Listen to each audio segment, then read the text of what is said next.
Welcome. You are now tuned into the Textually Active podcast.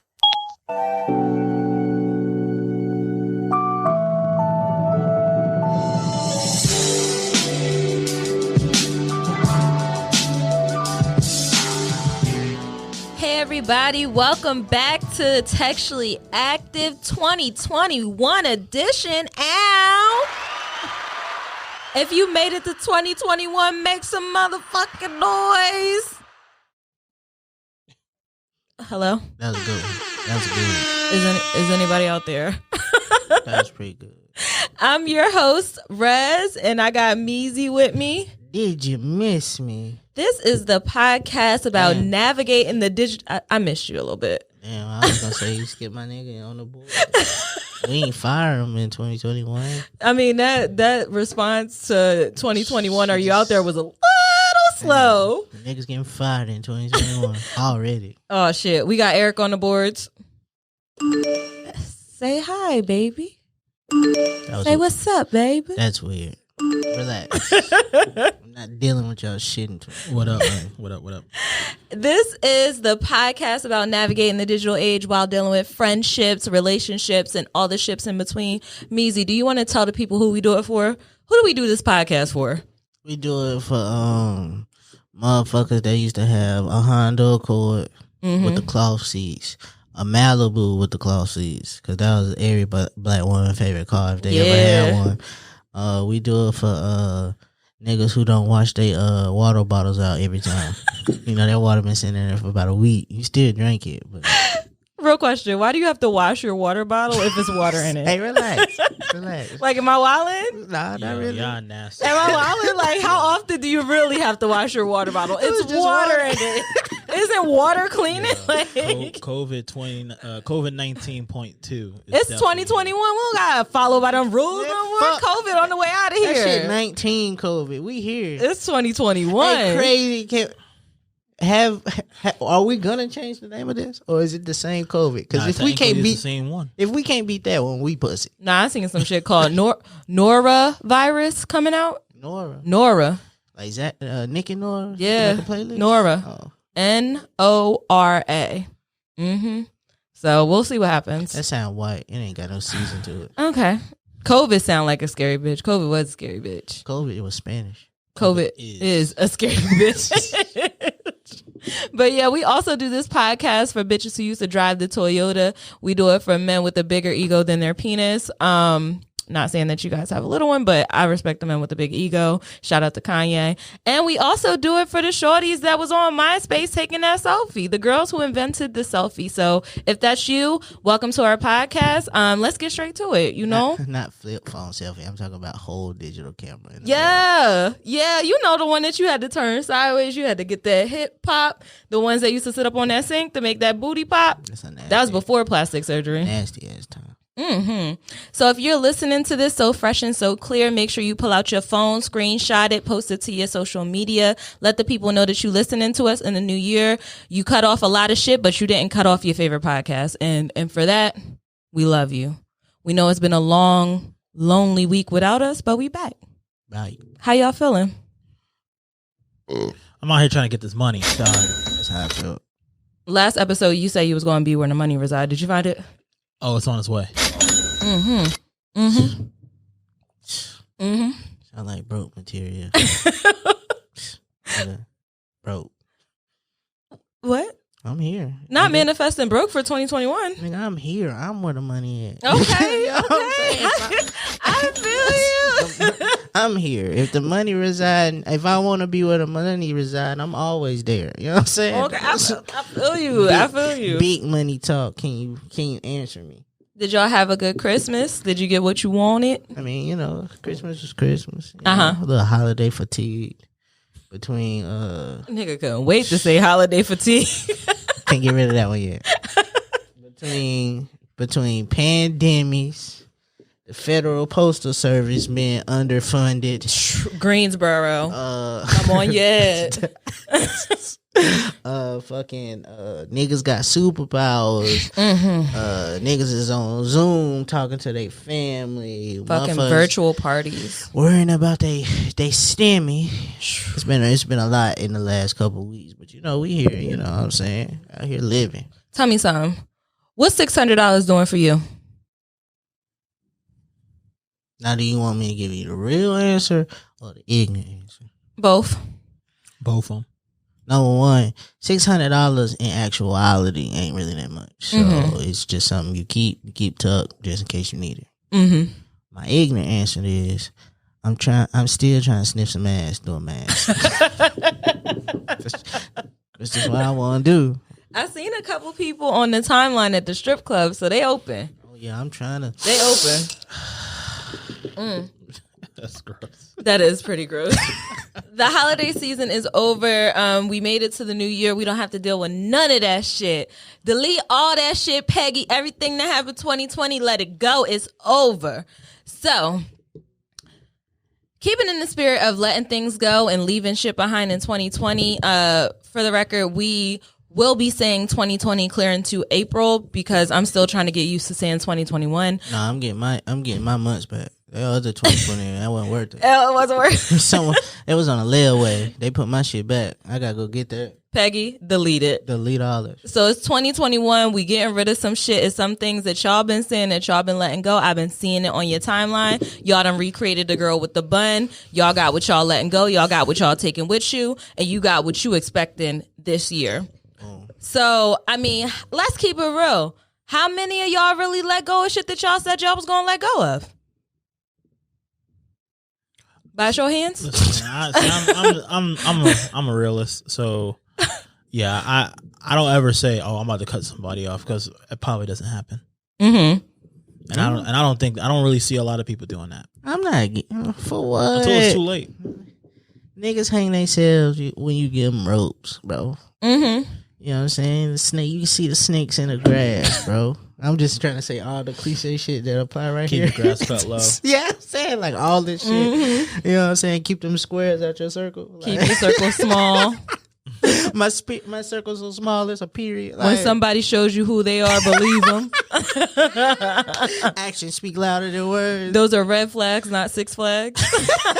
Like, all of that shit sound good, but in actuality, that shit goes away by itself. Listen, it's okay if you didn't cut off your family. Right. It's okay if you didn't cut off your best friend who didn't tell you that your hair looked a mess and let you go out and take them pictures with your hair looking a mess. Which you probably shouldn't have anyway because it's a pandemic still. It's a fucking pandemic. Hey, on the low though, during this pandemic, I done seen some fire photo shoots out of nowhere.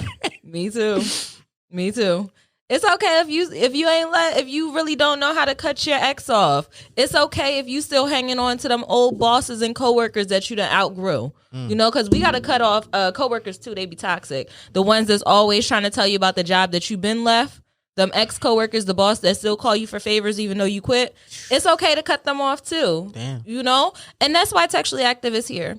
So we're here to discuss, like, honestly, what does it look like to cut somebody off, quote unquote, in 2020? You know, we have this attitude about us as millennials that we don't need nobody, we don't give a fuck about shit, especially with the internet and everything being so accessible. You just have to put off this front like you don't care if you lose people. But I don't feel like that's the truth with everybody. I don't think it's as easy to cut people off as we make it seem. I know you. I would like to rebuttal. Okay. And say, a bunch of us do believe that. Y'all don't stand behind it. I stand behind it firmly. Uh-huh. A lot of the shit that you see from me be fucking obligations. Okay. So me being Mr. Introvert who'd rather be asleep around these hours in the afternoon PMs, unless it's something I really gotta do, I don't really care about it, fam. Like, I don't really care. So when it comes to these friendships and all these ships in between, yeah, bro, you gotta come to me. I'm not really chasing after it. You know what I'm saying? My group texts are one of those things where you respond when you want to. Respond when you want. See what I'm saying? Respond when you want to. If you don't need to, you just check it out. Play your role, do your role, whatever. Like, you don't gotta go through all that. You don't got to. Stand on it. If that's how you feel, stand on it. I stand on it. See, the thing is, I would say that is a little toxic by Meezy. And the only reason why I would say that was only if Meezy was the type to take his time to respond to people and he asked for favors in return. Oh, but Meezy does not. Meezy doesn't ask for stuff and he doesn't request stuff. So it's just one of those things. Like, Meezy is literally like the Grinch incarnate. You think so? Like, just like, let me be myself. Let me do what I want to do. I'm not gonna ask. You don't ask. Yeah, I definitely see where you're coming from with you saying you are an introvert and you're kind of one of those people who kind of just go with the flow. Right. You're definitely not chasing anybody, but I can't see you putting in the effort to cut anybody off either. I'm not, because I ain't, like, if you want, like, it's just there. It don't matter to me. Like, it's just there. You ain't get cut off. If you pop up, it's all love. So yeah, I think what Meezy is that he doesn't ever have to cut off because they never attach. You know what I'm saying? Because he never gives them the opportunity to do so. I think he it's never attaches. You know what I'm saying? It's one of them things where I don't want to be the reason niggas feel a type of way. You know what I'm saying? Like, cause I have sporadic hours. You know what I'm saying? If I get an idea, that was wild. That was a strong one. If I get an idea at 4:00 in the morning, I'm liable to hit you at 4:00 in the morning. Like, hey, I got this perfect idea for you. Boom. And yeah, you know what I'm saying? Like, I'm one of them guys. So when it becomes this thing where it's like, you gotta respect people's boundaries. Like, yeah. You know what I'm saying? I can't, you know what I'm saying? We not on the same wavelength sometimes. You don't be on the same type of time people be on. You gotta respect that. And you gotta know how you are to understand how they feel. So is it safe to say that nobody is really... I think when we think of cutting off, we think of like some abrupt, harsh stop. And I can see where we're no longer at that point. Like, it used to be so dramatic that people would send you a text and say, I'm not fooling with you anymore. Subliminal tweets, Facebook statuses. I just watched a couple go through a breakup online. I feel bad for them because I loved them together.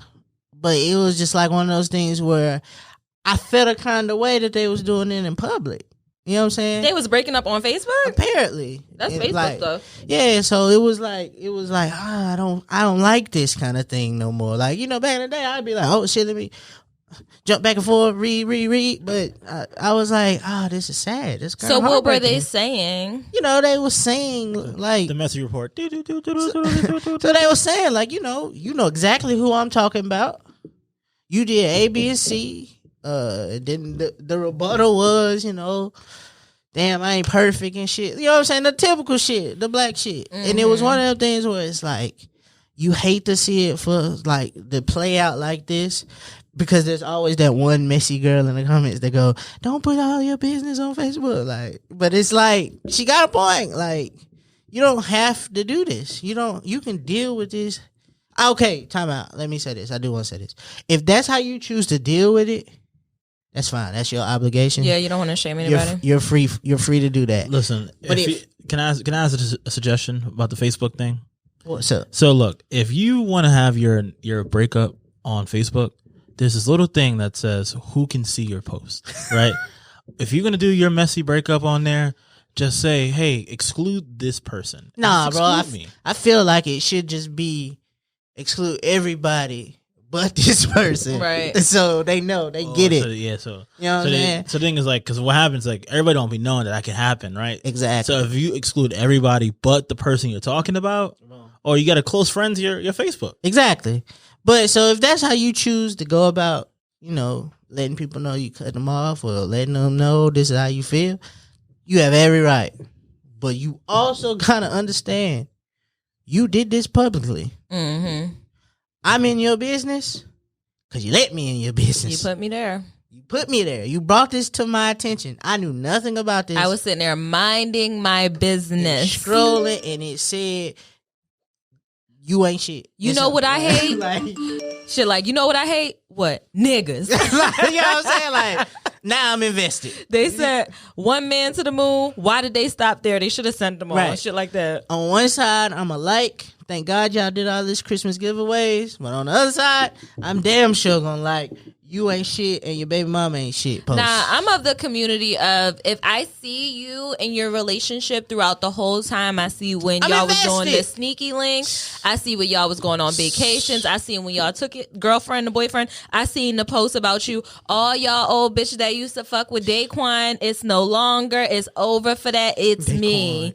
It's me, sweetie. Get a good look. Delete his number. I seen that. And now I don't see nothing, so I want to know. It pisses me off when I see the nigga and be like, "Oh, that's what she with," and we never see this nigga again. Mm-hmm. Like, where'd he go? I know girls who are serial daters who will continue to post new niggas. Like, I done seen this. Savage. This is your 5th season. Savage. This your 5th season. Ain't nothing wrong with it though. But it's 2021, so that all got deleted. But we say it did. No, it don't. It do. If he's still in your DMs, you can't delete it. But you can't like everybody. That's just my only thing. You can date whoever you want. If he still got the smell in his mustache, you can't delete it. Did it stink a little bit? Gross.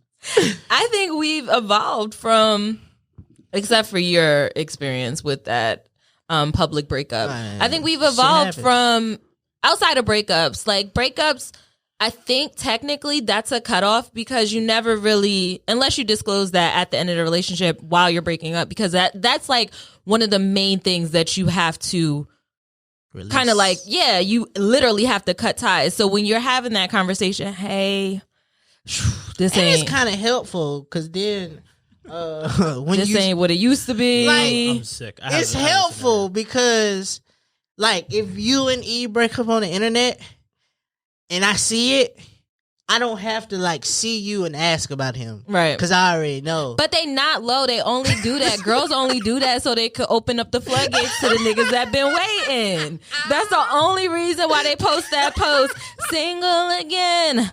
Back on the pro. You got to make sure that picture fire, too. It can't just be you sitting in the bed with your bonnet. You got to throw that shit on and get on the gram by yourself. Make sure they see what the fuck is going on. Pop that leg out.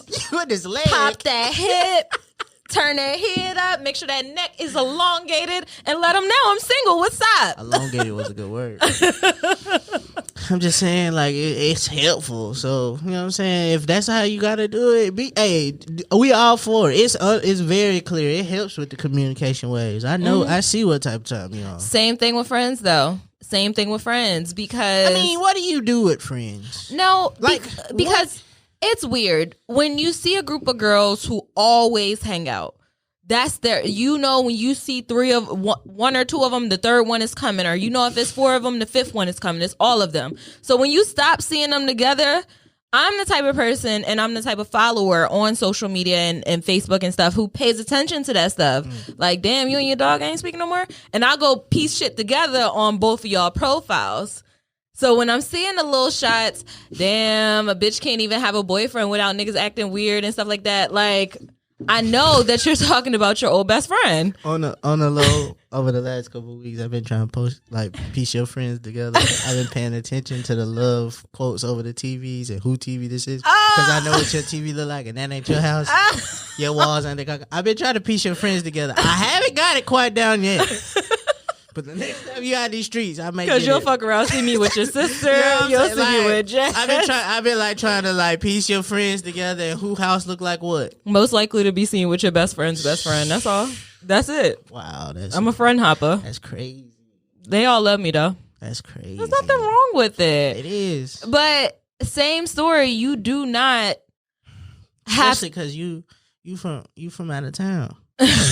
What does that mean? So that means you might be throwing yourself in the crossfire, some shit you had nothing to do with. Oh, because women don't like women for some reason. Oh, you right. Me over. I feel like I have gotten caught up in that. You know what I'm saying? So you get caught in the crossfires trying to buddy both sides, not knowing the story because you didn't know they knew each other, and shit happens. Yeah, I feel like I have gotten caught up in that. Like, a group of girls see me hanging out with another girl, and they think that since I'm friends with them, I automatically know the backstory about why they're not friends. Right. Like, you don't mess with that girl, but I don't know that. So when I'm coming up to you having a genuine conversation, you're like, this bitch, Like, I didn't know y'all was beefing. I just got here. Yeah. I thought we was all friends. So how you supposed to cut your friends off if you don't really know why you really cutting your friends off?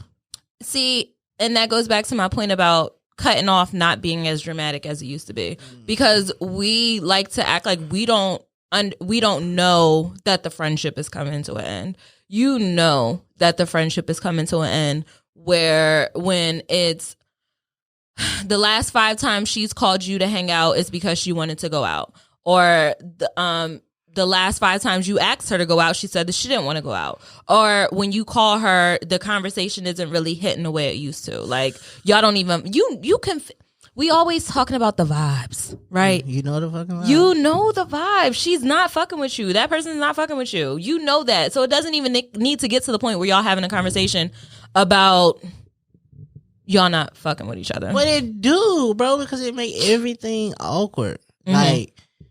Like, cause the first thing we do as people when the vibes ain't right and we ain't clicking, the energy not here, we start pointing a finger at each other. Mm-hmm. Like you just said, I keep calling you to hang out, you don't want to hang out. Mm-hmm. What's wrong with this bitch? You don't want to hang out with me? I ain't good enough for her to hang out no more. Then, you know what I'm saying? Or we call. All she only want to call me to talk about what the fuck she got going on. She'll never want to listen to me and hear what I got to say. Right. So then it's like, well, am I being a bad friend too? Mm-hmm. Because I know I'm her listener. I know I'm her turn up friend. Right.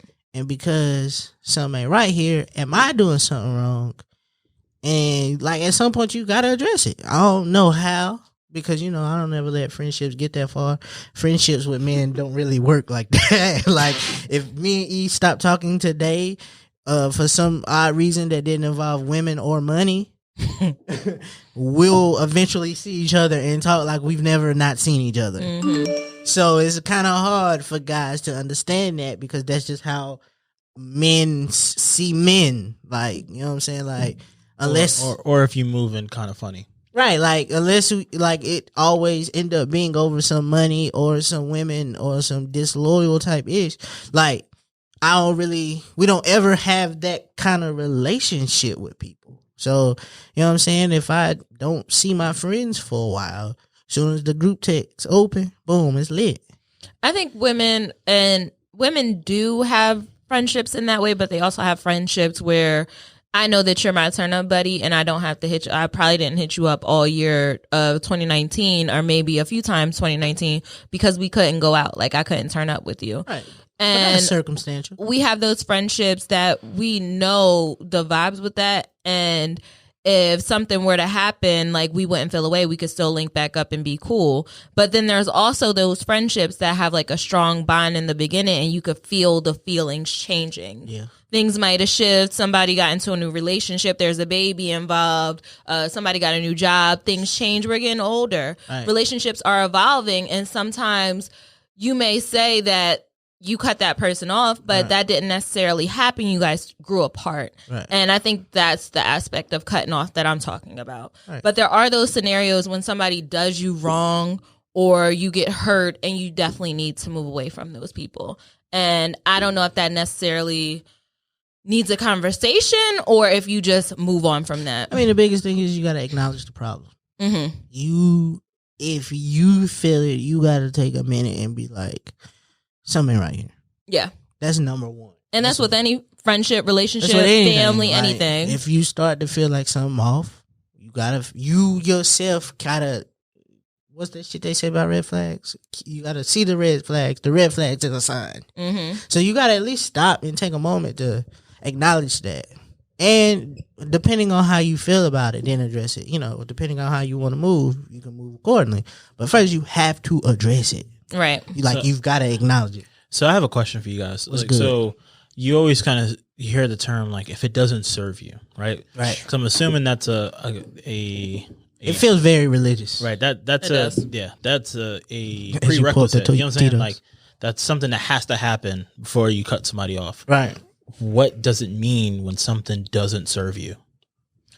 I think for me, it's the blank for me. Remember they used to say that in 2020?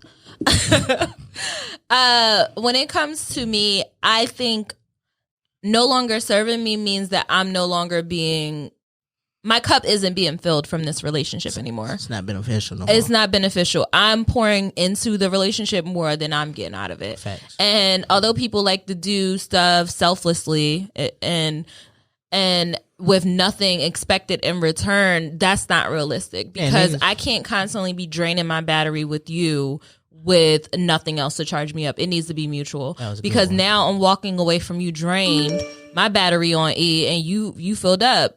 And in relationships, friendships, and any type of entanglement that you have out here, you have to be getting something from it. I don't care if it's a nut. I don't care. Remember when they said entanglement? Entanglement 2020. The word entanglement had a run summer in 2020, didn't it? But yeah, that's like it's I think we should take the number 20 out of like just that needs to stop too. Just number 20. 19, 21. Football, basketball. Yeah. I don't remember nobody with 20 on top. Like Barry Sanders quit while he was hot, so it's cool. But but yeah, I think it's one of those things where when it comes down to it, like serves just means like it's for you. Like once that shit not for you no more, you gotta let it go. Like it don't do nothing. If you got a car that don't work and it just sit in the driveway, what you gonna do with it? You can't drive it no more. So someone cannot say that this doesn't serve me because I'm not getting money off of this anymore. Fam, it is all anything. It's all fucking your perspective. So ideally, it should be something that's like non-materialistic. No, it could be anything. If all I ever see on Twitter is fucking negative and bitches getting naked, and I don't believe that's where I'm at in life no more, I gotta get rid of Twitter. Right, it's no longer serving me. If Instagram becomes a bunch of funny memes that I don't like and clothes from brands that look like shit, it's no longer serving me. It's no longer serving me. I don't need it no more. It's not what I want it to be. I think it comes to a point where you just get fed up of different things and you have to decide for yourself when you've had enough. Like, what are your limits? Love yourself enough to know what you can and what you can't put up with. And I know it sounds cliche, love yourself. Yeah. But honestly, fucking self-care helps with your self-esteem. I was just about to say, all we doing out here is trying to better ourselves. And if that shit ain't part of the vision of us being better, I know that this shit sound real cliche. Right. This might be the cliche episode. Mm-hmm. But it's just one of those things where it's like, fam, I never liked where I was at. I don't like where I'm at. I didn't like when I got to it because I thought it was better than where I was at. We always trying to progress. Progress. Keep these fucking wheels moving. And it's one of those things where it come where motherfucker, I can't eat ice cream no more. I love a little soft serve vanilla. A little birthday cake ice cream. Yo, me too. But nigga, I have gotta stop eating this shit because my stomach be fucked up. Bro, I gotta learn that. Gotta do better for myself. I gotta do better. I gotta want better. So in order to want better and be better, you gotta lose some shit along the way. And that's okay. But on the other end, you might be the person that's no longer serving somebody. And you may have walked into 2021 not realizing that somebody ain't fucking with you no more. Or you might have got that late text or that phone call or we gotta speak. And that we gotta speak conversation turned into we can't be together no more. So now you got to pick your shit up and realize you have to move on without this person in your life anymore. This person no longer wants you. I got another cliche. What? Well, that was just part of the universe. That was just part of the universe. That's the universe doing what it does. The universe is going to tell you, hey guys, look at me. I'm one of those people who have got that text or who have got that phone call. And they said they didn't want to fuck with me no more. That's cool. I'm good. Whatever. There's nothing you can do about it. It's nothing you can do about it. But the thing is that you have to move on. I'm one of those people, and I know it has, I did the research. It has a lot to do with my attachment style. We'll get into that later. But I do a good job of I'm one of those people that we talked about in the beginning of the episode. I do a good job of putting up that wall. Like, I don't care. And I'll say it so much that I start to believe that I don't care. Even though deep down inside it hit a nerve, I still have the ability to move on. And that's kind of like putting a Band-Aid over a gunshot wound. But that's how I cope. Yeah. We're moving on. Yeah. Because, like, fam, I'm all for seeing people win. So if you think I'm the problem, let me know. Just let me know. Don't what's the toxic phrase? Don't gaslight me. Don't ghost me and gaslight me. You need to tell me. Communicate with me. I'm just using all trigger words. Mm-hmm. All trigger words all episode. Trigger is a word too. Trigger is a trigger. We ain't even get into the toxic bag. Whoa. It's okay if I was toxic. I may have been toxic to your life because all I want to do is complain about school. I might have negative energy. Mm-hmm. That's just where my brain is at. We don't never take the time to acknowledge that we have negative energy. Yeah. We might be hating. Mm-hmm. I be hating sometimes. Mm-hmm. I don't know why. It just feel right at the time. The hate. I don't know why. I don't Not know you why. calling yourself a hater on your podcast. Hey, listen, I be hating. Sometimes y'all send me shit and I be like, okay, and I opened it, but I really didn't look at it. Shit, sometimes I don't watch episodes of this. Mm-hmm. I be hating. How you hating on your own shit? I mean, you know what I'm saying? Ooh, another cliche. I'm my biggest critic. I'm in my bag today, boy. But it's like that. I think what we do is we live in this facade that we these positive, happy people. Mm-hmm. And in actuality, some of us are fucking miserable. Mm-hmm. Some of us are toxic. Some of us only see inside our fucking bubble. And we see things that really, really serve us and think it don't serve us. Mm-hmm. Oh, shit, I feel like a preacher. We see you preaching right now. That boy preaching. Like, we see shit that we think don't serve us, but it really do serve us. And that corny friend that don't ever want to go out is because she's trying to better herself from doing the shit we was doing when we was 22. Mm-hmm. Like, damn, I got 30 days left. Might be 30. And I know they say don't put a time limit on your life, but I don't want to really still It's not really a time limit. It's a milestone. But I still don't want to be doing the shit I was doing at 20. Mm-hmm. You know what I'm saying? I want people around me that's like, I would go drink all night with you. I don't want to. And I'm tired. Mm-hmm. Like, that lets you know, like, you know what? Maybe I should be tired. Maybe I ain't doing enough. Or maybe I don't need to spend the $20 that I got on drinks when I could just stay at home. Right. Have a good night. Mm-hmm. You know what I'm saying? Sometimes we got to acknowledge we be on bullshit. Yeah. It's called a self-reflecting. And, you know, if you're one of those people who came into the new year and you lost some friends or your circle got smaller throughout 2019, I don't want you to beat yourself up about it because it happens to all of us, but I do want you to be realistic about the way that you look back on it. A lot of times when we look back on things, we like to look at the good things, the good times that you had with somebody, right, or the good moments, the highlight reel of your relationship, instead of honestly taking a full look at the bigger picture and seeing what pieces played into ending up with you guys not speaking anymore. And I don't want you guys to get too wrapped up in thinking that somebody not being a part of your life is the end all be all to what you have going on in your life. Right. Like, it's a journey. It's people that I've stopped speaking to that I never thought that I would like be without. Like, we were supposed to be in communication forever. Like, we had this bond. It's good. And I'm fine. You know, but you have to accept that some people are temporary. I think Tyler Perry said it in one of the plays about people are like seasons. It's true. Tyler Cliché Perry. episode. Tyler Perry. Nah, Tyler Perry. Tyler Perry a billionaire with no bitches. He was dropping gems, though. Tyler Perry a billionaire with no bitches. There's two things we gotta stop glorifying.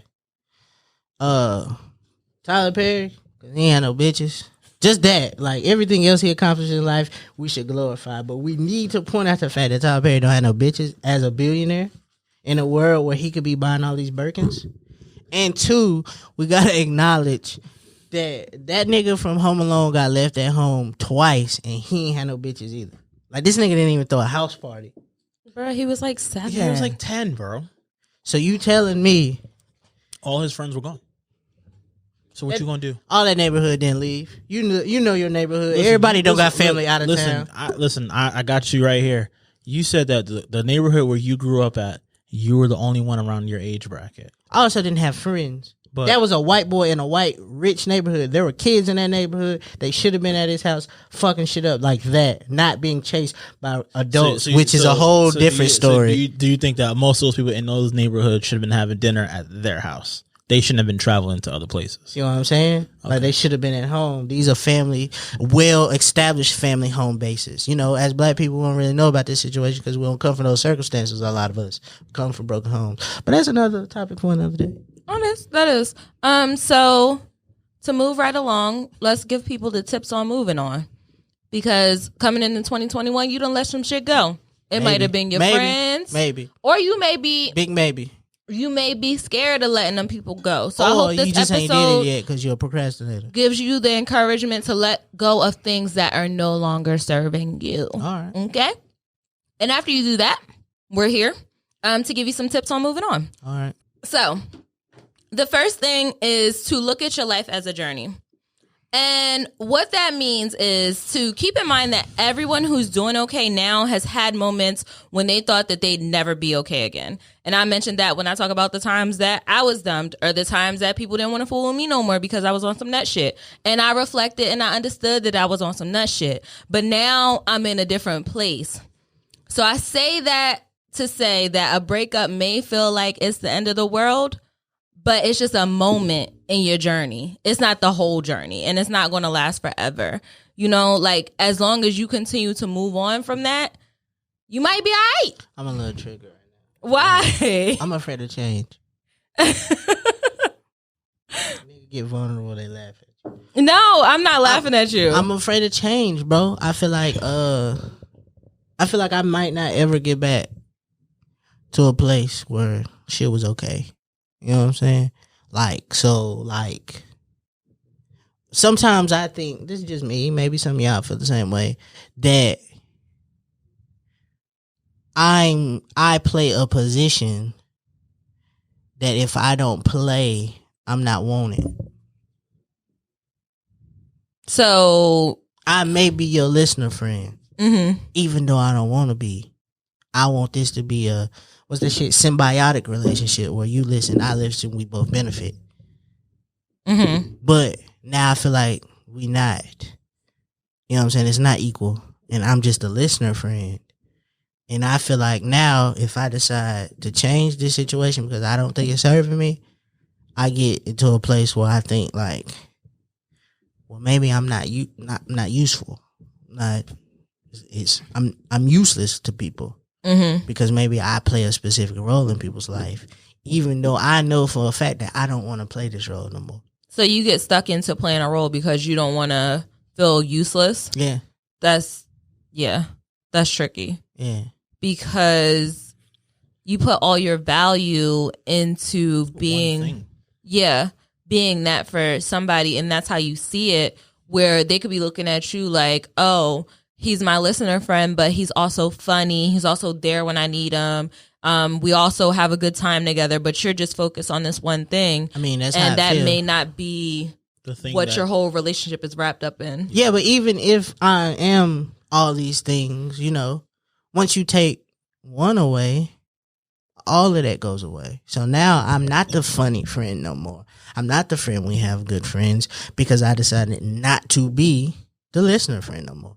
So it worries me sometimes. I ain't gonna hold you. It lets me, I feel the type of way. I get a little insecure about it. And so, you know, I might be scoring. Like, I'd rather be in this bad place. I would challenge you to say that if they find you useless because you take away that one thing that you believe that is the thing that makes your relationship, and they then find you unuseful, like, were they worth being there and to begin with? But here's the thing, bro. It's not like you go around and say, hey, Riz, what role do I play in your life? You noticed that. You noticed though. I mean, it's not like you know. Do you? You Like, know. but listen to how this sounds when you say that. Think about the role you think you play in your friend's life, right? What if one day you decide to take that away from them? Does that relationship still continue? It can, because you can adapt. It's not like black and white. Like, if I can't be that role in your life, I can't do anything. It's like, hey, this role isn't working out for me anymore in your life. Let me try this role. It's not like, we definitely don't move like that. I don't move like, damn, I can't laugh with Meezy anymore. I guess I got to stop talking to him. It's like, no, I can't laugh with Meezy anymore. Let me figure out what else we can do because I enjoy this person. But this is how the vibes get fucked up. Mm-hmm. You know what I'm saying? The vibes get fucked up like that. But then you address it, which is what you said. Yeah. Yeah, but we pussy as humans. It sounds like self-sabotaging because you automatically assume that you're useless in that person's life without actually confirming if you are. Yeah. You know, I'm insecure sometimes. God's still working on me. We all have a little insecurity. Another one. You dropping them. You going crazy. Boy, hold on. Step back. Cash out. Hey. James Harden with the wrist. So the next one is to reflect realistically. And we touched on this a little bit. And it's like, there is always real loss that comes with breaking up. However, we also tend to look back on our relationship with a zoom lens on the good and a blinders on the bad. Reflect on the relationship for what it is. And that is something that Karen Weinstein said in an interview with Business Insider. So, I mean, she's right. Like, especially if you hurt, this nigga not fucking with you no more. All you could think about is the good times. Like, we done had it. You have that real plan in your head. Like, we did this together. We were so great when we did this. But what about the telltale signs that led up to y'all breaking up? Yeah. When you reflecting and you mourning a friendship or a relationship, you have to think about the bad things too, or else you're never going to get over it because you have this imagery in your head that this was a great relationship or a great friendship or your mom was really great in your life, when in all actuality, it was a lot of bad shit that was happening and you may be better off without it. Right. It's crazy. And the third one is perfect because we're all for, you know, being realistic and being open and expressing yourself. Is feel the feelings. It's normal to be emotionally raw after a breakup or a friendship breakup or cutting somebody off. Although these feelings can feel overwhelming, we should remember that emotion comes in waves. It arrives, peaks, and subsides. Accepting our feelings is a part of a path to healing. Treat yourself the way you would a friend and give yourself a break. Like, take some time, cry a little bit, sit down in the bathtub. I love that it says. Yeah, I was scared. Did you get scared too? I got scared a little bit. No, but I love how it says treat yourself the way you would a friend. Because a lot of the time, I mean, let's think about it. We're with ourselves all day long. I'm with you all day long, right? Yeah. But if your friend, Meezy, I don't know, because this might be a little tricky for you. Like I be telling my nigga, you pussy, bro. Fuck her. Let's get up, bro. Yeah, but that's how you would talk. That could be encouraging to you. Treat yourself the way you would a friend. So if my friend is going through a breakup, I'm going to be there. I'm going to listen. I'm making jokes. Listen and making jokes off top. So that's good. Maybe that'll make you laugh. Nah, they might make that bitch ain't had no edges. That's gonna make you laugh. It's gonna make me laugh. I don't know how that's gonna feel. It stunk a little. like it's not funny to the guy that miss her. Like it's not funny. It's not funny. Like it's not. But I think that's a good one though. You do have to give yourself time to feel your feelings. What's the name of the character from Insecure? The light-skinned friend that lost his wife and then got back. I don't know. He was always talking about how Issa was trash. You know what you talk about, yeah. But the crazy thing about that is that's like a double-edged sword, though, because when you start to feel your feelings, that's when the Drake end up in the background of the snap of these LED lights. That's when that's when you end up in a DM. asking her like, "Is that nigga over there?" Like, Right. you know what I'm saying? Like, it get weird when you really open up and embrace these feelings. Nah, well- you see she at the McDonald's that y'all used to go through, so you might get in your car and roll by just to see who she with. Like, it get tricky sometimes. Well, then the article goes on to say, remember that our feelings are acceptable, but the feelings are thoughts around the feelings, like you'll never find anyone else, or you can't live without him, or not. Or the feelings about I should pull up to his house right now. That's not okay. That's not a part of it. That's not good. That's not a good sign. You not have to good. level. You gotta I'm talking about hurt people. allow yourself the time to feel sad and understand that this is just a peak or a wave. A valley. It's a valley. Peaks and valleys. A piece of what? Peak and valley. Peak and valley is a high or you're at your low. Right. It goes up and down. It's not just going to be like you're going to be sad forever. And if you do get to that point, it might be time to talk to somebody. Like we say all the time, professional. Sexually active may feel like therapy, but we are not therapists. Okay, we're just therapeutic. Therapeutic. It's just like, yeah, but you gotta like when you gotta know which level to accept your feelings. Like, if you want to cry. Yeah. But if you want to go burn this nigga murder, car, murder, kill. Nah. That's not the feeling you should embrace. Not that feeling. Hold on to that. You can express that in other ways, but murder, kill is not it. And I wouldn't even like take yourself to go over there. This is for friends and relationships. Wouldn't take my time to go over there and ask for the clothes that they bought back. Don't like you gotta charge that. That's closure is just something they do on movies. Charge that to the game. We don't have to do that in real life. You don't have to. I mean, closure is for you, but you can find closure in so many ways. You do not have to find the clothes that you let them borrow. When I was in Story time? All right. When I was in high school, I found closure with a relationship. This was like after graduation. I came home from college, and I found closure by burning all the pictures of that relationship in the driveway. Oh. So that meant like prom pictures, graduation pictures. Like we set up a little what's that shit? A little picture innovation pictures. Like I burned all that shit. Oh, y'all was at the innovation quarter taking pictures? No, portrait innovation. Oh, okay. You know, where they only pull down that white ass screen and you take pictures on that white screen in your matching outfit. Damn, we can't even look at them? Had to burn all of that. Had to burn all of those because I felt like that was the way I could get closure to this thing. That was how you decided to cope. I might have been an arsonist, but it made me feel better. That's what they did in the 90s movies. We saw it with Angela Bassett. What else do we know? Yeah. I think you're supposed to burn stuff. Well, I thought at that time that burning stuff was a solution. I was going to say, please watch how you say that. Oh, I thought that was the way to... You know, I like the... I'm the same kid that got the candles taken away from her at a young age because I used to like to watch... Never mind. You had candles? Yankee candles, and I would take the wax and pour it on shit and then wait for it to dry and then peel it off. It was so much fun. Yeah. Okay, so going back to moving on, you should find a support team.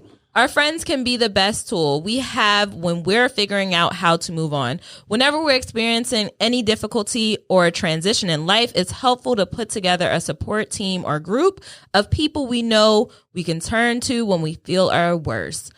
This list can be long or short. It can include family, friends, counselors, or coworkers. I highly advise against coworkers. Yeah. I'm going to go ahead and take that off. They might tell your business. And maybe even family too, because you think... I mean, well, you gotta understand, cousins is family, and they like your first best friends. Yeah. But family hold grudges, so you gotta be careful with that. Right. Not your whole friends. Right. Don't start with your whole friends. You gotta wait till you get to the second stage to get to your whole friends. Right. You gotta get to like your friend that might want to sit in the house and watch Lifetime with you. Yeah. Your whole friends got to be there when you be like, "Hey, bitch, I'm bike."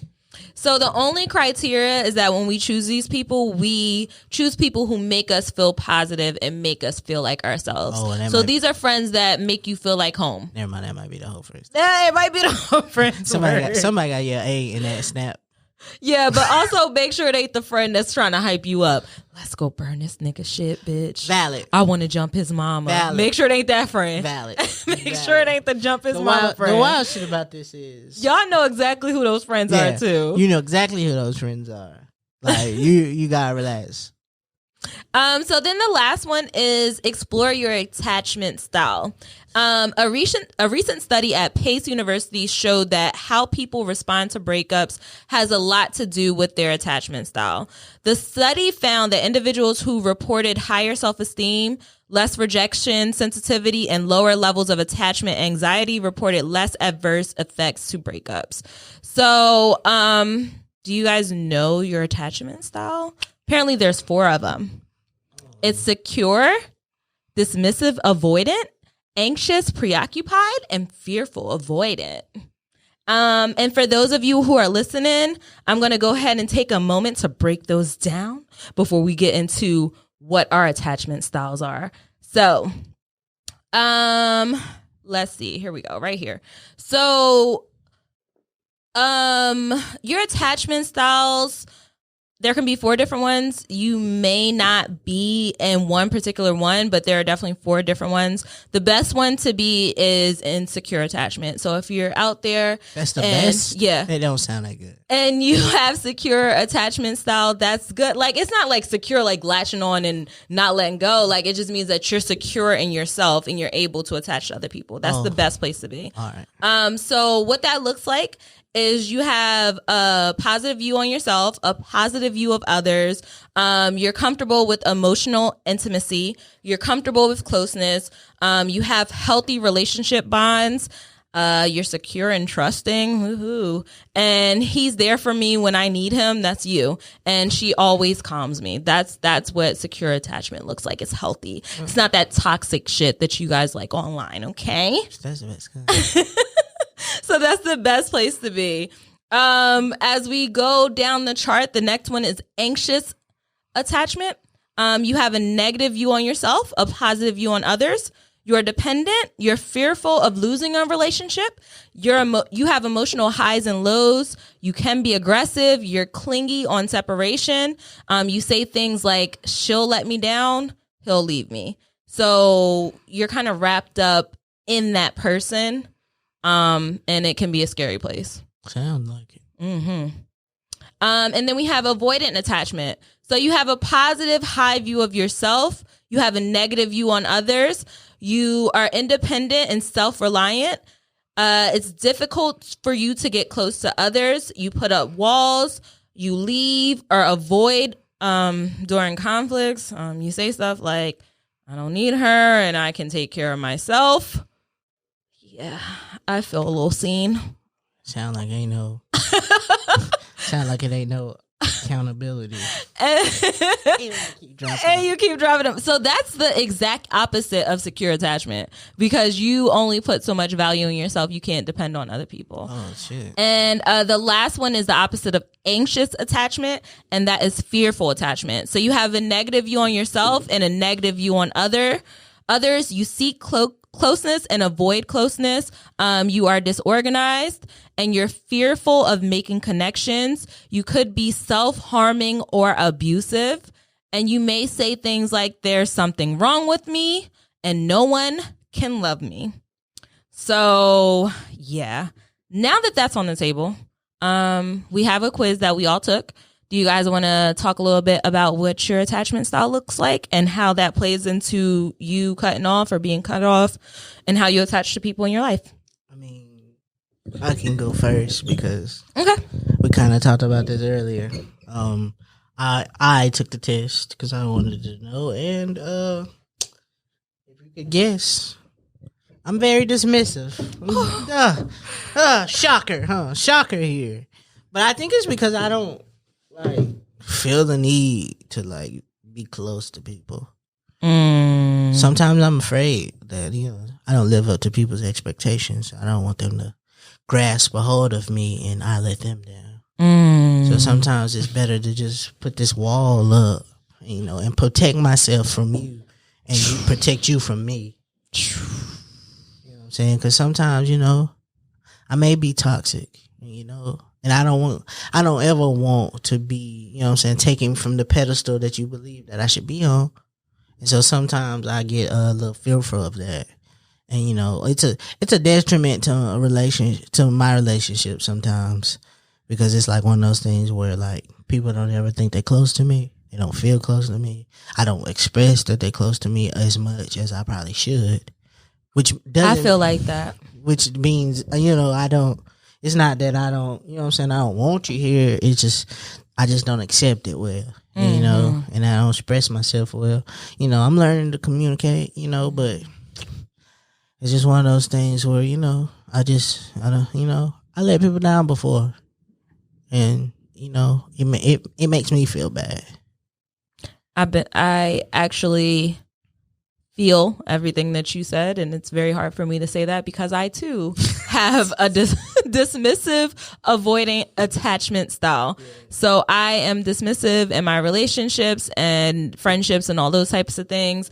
I don't like emotional intimacy, and I often appear like I don't need or want it. It's not on purpose. Come off as selfish and disregard my partner's needs and desires, and I have a hard time opening up to others, so I remain detached and remote in relationships. And it comes off as like, damn, this bitch don't need me, and I do actually. But I have a hard time saying that. Like, for example, and this is very hard for me to admit on air, but this is who I am, and I'm coming to terms with it. With my, like you said, we're opening up, we're building. It's 2021, we're coming into a new space, and we want to be able to work past this because it is toxic for the people that love us, right?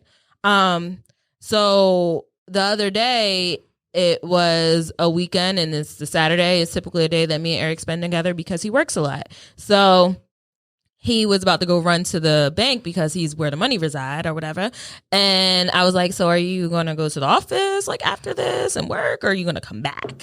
And I was kind of just saying it because I did want him to come back in the back of my mind, but he fucking caught me up because he goes, well, what do you want? And I said, I want you to do whatever you want to do. He's like, no, what the hell do you want though? Like, I said, you could do whatever you want to do. Okay. A party you didn't want him to come back. No, you could do whatever you want to do. I wanted him to come back. In the back of my mind, I did want him to come back. I wanted to spend time with him before I left to go hang out with my friend. So I had a hard time saying with my grown ass, yes, I want you to come back. And it literally came out like, I want you to come back. And I'm kind of pissed that you're making me say this, but yeah, I do. And it's just like shit like that. It shouldn't be like that. Shit like that. It shouldn't be like that. Yeah, the thing is, I didn't realize that's what she was doing, but then I was just like, no, I want you to say it. It's not like, fair. There's no wrong. There's nothing wrong. Like, don't tell me, oh, you could do what you want to do. I'm like, no, do you want, I had to like spell it out. It's like, do you want to chill with me for a bit before you go with your friends? And then she had to repeat it. But the thing is, I guess what makes it worse is that I try not to come off too serious. So I'm like being silly about it, like, you know, making a voice or something like that to get her to actually say it, to try to loosen her up, to not feel like so obligated to say it. I mean, shit like that be happening though. Like, I'm sorry if I expect you to read my mind. I'm surprised you can't do it at this point. I feel like, in which it goes along with this. Like, I feel like based on my past actions, you should be happy to, like, you've really explored a part of me that people don't typically get to see. I mean, like, if I had on headphones and you asked me a question and I said, what? And then about 10 minutes later, you asked me another question and I said, what again? I feel like before you ask me a third question, you should probably understand that I'm on headphones. Mm-hmm. You know what I'm saying? Learn me. Understand me. Feel like I'm a part of your life. Just because I don't communicate well doesn't mean I don't want to be a part of your life. I want to be part of your life more. A little bit. Not too much. I don't want you to know that. Like, I don't want you to know that. Like, though. Not too much. Like, give me the 80-20 rule. You know what I'm saying? Like, let me be, let me, you know, up it a little bit. 75-25. You know what I'm saying? I'm going to be there 75% of the time. But like 25% of the time, I kind of like, I can't say that I want to be there with you. Yeah. So I say all that to say, you know, if you're somebody out there listening and you feel like you have dismissive, avoidant attachment style, they say that the goal is for us to start thinking about and doing the positive opposite. I feel like this emotional ass So nigga on the board. So say things like, well, what would it be like if we were to trust somebody? Or what would it be like if we didn't have the fear of closeness? Scary. And also, I think it comes from, well, what they say it comes from is that you might have stopped believing in other people at some point in your life. And you don't believe that people will meet your needs. And it may come from some type of past trauma where somebody let you down or you let somebody else down. And you just don't want to feel that again. So your defense mechanism is to appear as if you don't care. One day we might gotta talk about our childhood traumas on this show. Like if It's already hard enough telling niggas that I'm dismissive. especially because you know it's always game. Yeah. Until Yeah. So I'm interested to know what your attachment style. We is. already know what his is. What? Fucking secure. He don't never have no problem telling us how he fucking feel. He gonna tell us. He gonna be like, hey, I trust in you and I believe that you will do it the way that you're supposed to. Now what is it, baby? It's secure. It was secure, but you know, so when you take the test, it gives you a quadrant. It gives you the 4 blocks, right, where you kind of lie. So I'm in the secure attachment, but I'm very close to preoccupied attachment. So which was weird because when I got the secured piece, a part of me kind of said like, if there was like this imposter syndrome that kind of sat over, like, am I that secure? We just dropping all the triggers today. Right. So like, am I that secure? But my thing is with people that I care about or people that I deem worthy of being around and stuff like that, I don't mind being transparent and say things like as they come out in my head. And, you know, and I think I told you that before, like, I think it comes to my own detriment where, you know, even when I'm, you know, in business, it's like, hey, like of course, like I could try to, you know, nickel and dime somebody all I want. But if you say, hey, I want to do something, a part of me feels like if it's not the best bang for your buck, then I'm going to tell you, maybe you should try something else. True. Right. Cause I just want you to understand the full consequence of what you're saying. You know what I'm saying? True. And you know, from a business standpoint, you know, that could be extra money that I'll be making, but it's cool. But That's I feel crazy. like you get rewarded in other ways. Yeah, that is you. But basically what this thing said was having a secure attachment style means that your needs were met in early childhood and that you have worked hard to get here and you have succeeded, which is weird because, you know, yes, I did have both parents in my life, but my parents, you know, broke up when I was young but old enough to remember and to remember how that felt. Hey, we might have to do that episode. Right. Niggas got childhood traumas for real. Right. And then this says the next part is secure attachment is what we also call healthy, balanced, good attachment style. 1 in 3 people does not have this type of attachment, which means that they exhibit attachment disturbances throughout their lives. When we work with such individuals, we aim to move them towards an earned security range. We help them get on the path of secure attachment, which after reading that, I realized that I do to people all the time. Like, I don't know that, oh, someone's like this, you know, detached or, you know, has anxiety or something like that. But when they do certain things that makes them feel insecure, I try to find ways to embolden them or to show that, yo, like, you can do it. Yeah. And then some people will call that toxic positivity. I was gonna say Bobby Boucher. You've done that for me in our relationship. You're kind of like, well, why are you trying to avoid this conversation instead of having this conversation? Or why aren't you able to open up about this part of yourself? And what can I do to make you feel comfortable enough to open up about this? And I mean, you did it without even knowing that you were doing that, but you automatically sense that somebody isn't in the right form of attachment style and try to help them get to where they should be. Right. But then I do feel like it can be a little toxic because I'm trying to get you to meet me.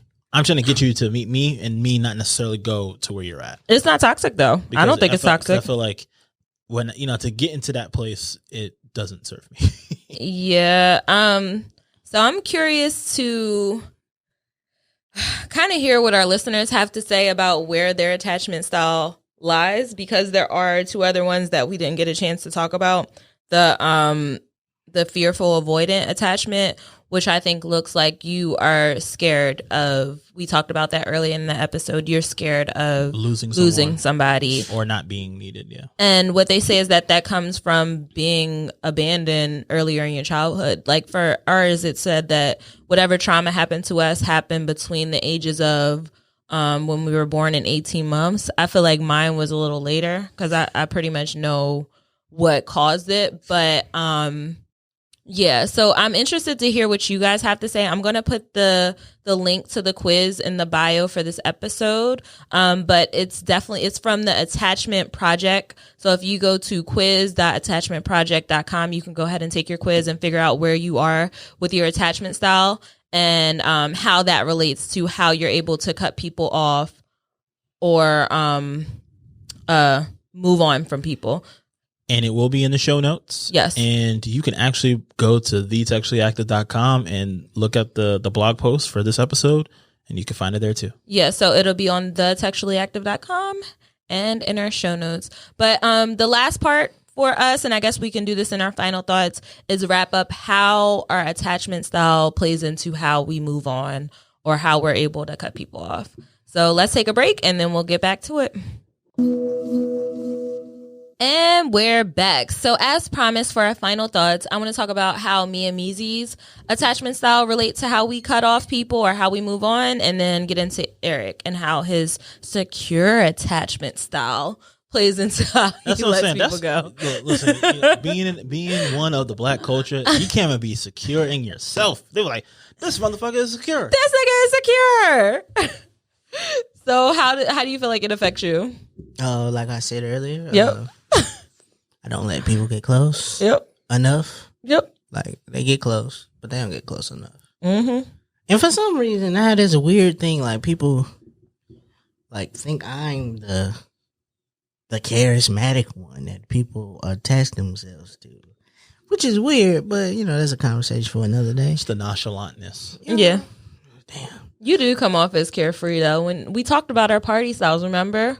We talked about how we think people see us, Ideal how we see self, ourselves, ideal self, all that stuff. But I be drunk, so Duh, I'm gonna be more fun when I'm drunk. obviously. But I try. Hey, it's one of those things where it's hard. I don't let them get close. So like you're close enough to me that where we're at in this relationship, it's good enough for me. Like, you know what I'm saying? Like, we can be really close. I can know all of your business. You can know some of my business. We could, you know what I'm saying, bounce ideas from each other. I'm very open to collabing. That's another one. Yeah. But hot word, a buzzword. Now we're gonna have to create a new sound for the cliché stuff. We gotta do a time on that side every time I say a buzzword. But for 2021, like every time somebody says a buzzword, it goes up. But it's just really one of those things where it's like I'm open to a lot of things, but like getting close is probably not one of those ones. And it's detriment to some of my relationships. I know it puts a damper on my love life with my queen. But it's one of those things where I'm working on me. Like so when I'm dismissive, that's just all it is. Like whatever. Like you gone. I make people leave. So that's how I move away from there. It's better for you to put the blame on yourself than to let somebody else let you down again. No. I feel you. Yeah, I definitely move the same way. I just don't attach easily. It takes a lot of, and I hate to be that person because I'm totally against it when I see my friends going through it with somebody, but to a sense, like, you gotta prove that you valuable enough for me to let my walls down for you. Like, I don't just be y'all are nasty. I'm literally talking about like emotional walls, But not the sugar walls. when you say that in context, that's the same way bitches be ended up pregnant. Yeah. So you have to earn it. I'm not one of those people that let you in on everything that I have going on the first meet. Like, I'm very friendly, I'm very nice, but we not doing it. Do you not see the metaphor? Yeah, I do. We not hitting it off. Like, you not about to pop. Like, nah, we gotta do that. You got a 90-day rule. It's a 90. It could be 90 years. Like, yeah, you gonna have to sit there and wait, and then before they can blow into your whisper. right, and then let a motherfucker leave because they like, damn, she too closed off. She's like Shrek. She's like an onion. I'm gonna be like, yeah, I knew that's exactly why I ain't open up. That's toxic. I hate it, and I want to be better. So 2021 is all about just putting my trust in people and having the chance to understand what it will feel like to be open. And it is a protective thing, so it's going to take some time to get off of it. So, Bitch, I've been hurt. I've been hurt before. I am scarred. Hey, what you got? So for secured, basically, I kind of just let you know. It's just, I'm gonna address how I feel about something. Yeah. And it took me a while to learn that I can't be mad at you for something that you didn't know was bothering me. Right. Mm-hmm. So if something is bothering me the way that you're doing it, I have to understand it to myself that if it's really, really uncomfortable, right? Like, I don't never not address it. You get what I'm saying? Like, it may take me a while because it's really, really uncomfortable, but after a while, I'm like, all right, look, I have to have an uncomfortable conversation with you. And it's not for me, especially, and this is for the people that I do allow in, you don't allow everybody to be attached to you. But once I do let you know, and you are not making changes to change that behavior, especially if it depending on how detrimental it is to me, then I don't, it's not what they say now. That's from Easy. It's not an airport. I'm not going to announce when I depart. That's a good one. I like that. One. That's hey, what we they might say. take this one. That's a good one. Right. I'm not going to announce when I depart. Let me write that down. Yeah, that might be a title. Yeah, I feel you. So Yeah, it's just, you give them, you set up the chance, like, you give them the opportunity to rectify the situation. And I am open enough to know when you are honestly trying to make the change. If you say you are and it's hollow, then bye-bye. Mm-hmm. So, they say the best way to move on or the best way to get over a man is to get under a new one. And we have the playlist for you to do that too. You're now tuned in to WMEZ. First baby maker of 2021 this year will be Cairo and Genius. This is called Chance Again, featuring Kaleem Taylor here on WMEZ. Textually active. So I was just thinking it'd be great if for 2021 we could hear from some of the artists that are featured in our Baby Maker section. Just to have them because they make some great music, just to talk to the artist a little bit. We'll see what we can make happen. We'll see what we do for 2021. It's a new year. It's a new feel. It's sexually active still. So, that we pull out our memes at this point of the episode, and I am going to let Eric go first. What do you have? Body in that shit. You're killing me on this one. I'm usually so used to going second. Oh, you don't have a meme? All right, Meezy, what you got? I'm just gonna let y'all know, new year, new me. And because it's a new year, new me, due to financial reasonings, I will be passing away. What? Yeah.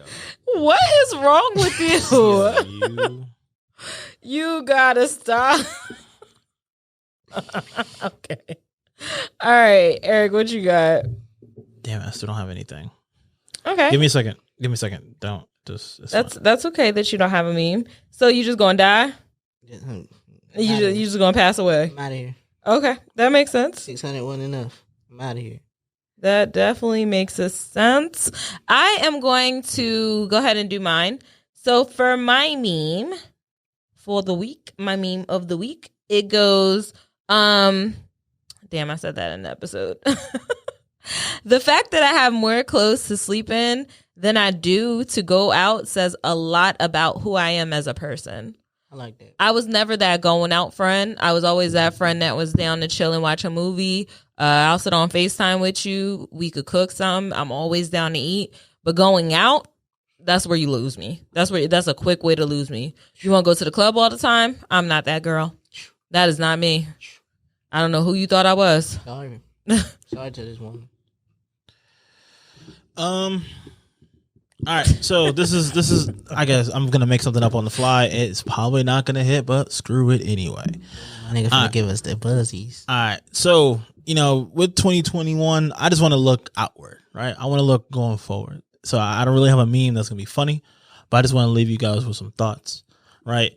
And when it comes to cutting off that friend, just like how you would with the new COVID-19 vaccine, wait until the new edition comes out and then see what you want to do. That's all I got. Fuck these friends and this vaccine. Right. I don't need none of them. That's all I have. I mean, I don't need none of that. fuck the friends in the vaccine. Fuck friends and the vaccine. Nigga, shut up. You're sitting right across from two of your fucking friends. Talk about fuck your friends in the vaccine. What are you talking about? And I also don't reply to group text. You do. So you've been doing it on purpose. No, that's just who I am. So you wait until we're on YouTube and we're recording live for you to say that you purposely been not responding to the group chat. I thought y'all would figure it out. Oh my God. You know the fucking vibe. Bro, you just sat up here and told us you've been up for 24 hours, but you can't respond to the group text. It's niggas like you. It be niggas like, these are the, when we be seeing the memes, it's you. They talk about you. You gotta understand. I'm gonna start sending them to you. Respect my do not disturb. How about you do that? Respect my, if I don't know this number, the phone don't ring. Respect that. Leave a message like Spectrum do when your bill overdue. All I know is that if I call your phone and it don't ring, I'm gonna be hot. Okay? You better not be with your other friends. Don't let me call that phone and that phone not ring, because I'm gonna be a little tight. It's on you. Because You might not the be thing able- about do not disturb is that it has the favorites. I don't do favorites. Okay. All right. Well, guys, this has been another episode of Textually Active. I don't actually have a favorite in my phone. The first one of 2021. Make sure you keep up with us on our social media pages. Go to the YouTube, subscribe, watch us, share it with a friend, share it with a cousin, follow us on Instagram, Twitter. I don't have no groups in my phone. Oh my gosh. And we'll be back next Tuesday. Happy Sexual Tuesday, y'all. If you can count and reach out to us about how many cliches Meezy has dropped in this episode, I might have something for you. That's on him. The same way you got something for somebody who left the video. No new friends. No new We got to send something no to new the people who friends. sent us No a video. friends. Yeah. Hey. What hey, are you singing? Hey. No new friends? No new friend. We'll see you guys next week. Bye. Step down with my day one niggas and we always Thank you for listening to the Textually Active podcast. This podcast is a full-service production from the Open Media Lab. Be sure to check in every Textual Tuesday along with following them on all social media at Textually Active Pod. Textually Active is a part of the Open Media Network.